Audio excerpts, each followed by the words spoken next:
Well, this week, week 3, you had a chance to reflect on your career. I called it introspection, and a lot of fine ideas were put out there. Remember, the quality of your discussion board leads to your learning and also my own learning. Grit. I can understand that. I can understand it when I lost my job and it took 18 months to find this job. I can understand grit, and I don't want to sound Midwestern like I'm patting myself on the back, which is not Midwestern point of view, but just factual. I spent 3 summers going to Thailand to plan study abroad to take 6 or 7 Fort Hays State University students.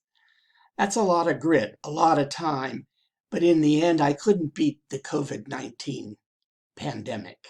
You also mentioned career or position change and the advantages that brings. I inherently agree with that because if you've only been in one place or 2 places, that's all you know, how that one place or those 2 places do things. And I guarantee you, they're not done the same way when you move to a different organization and sometimes even within a different position.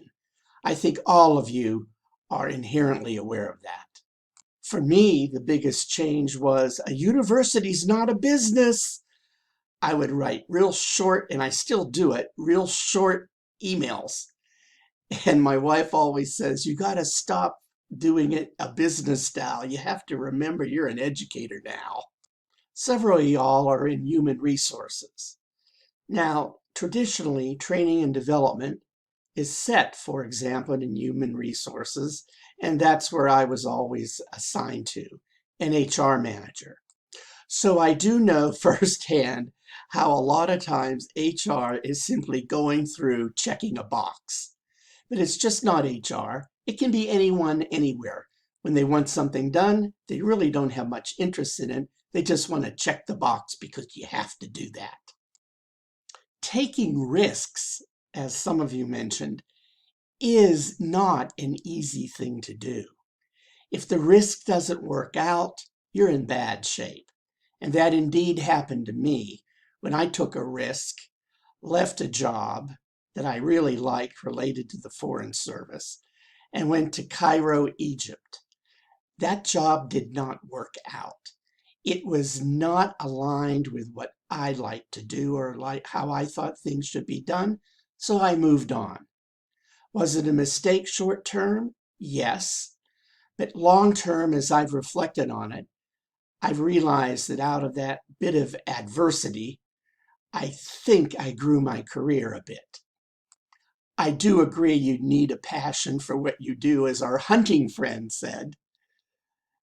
But along with that passion, of course, has to be balanced with your financial needs, the need to make to take care of your family, support who you know, prepare for retirement, etc., etc.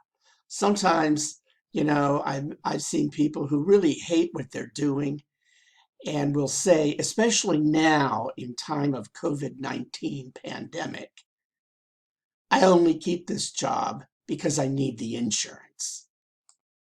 It's not unusual to alter or change your career goals.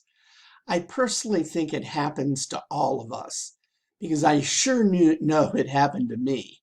I wanted to be a foreign service officer for so long, and I worked for so many years on it. And then eventually I got bored and left. And finally, getting laid off. I mentioned before I was laid off, and it is not a good feeling. We in our professional careers have got to have empathy for others to understand what they're going through because we haven't gone through it and we don't know what that would be like for sure. As my wife always tells me very wisely, you don't know what happened to that person and why they said what they said.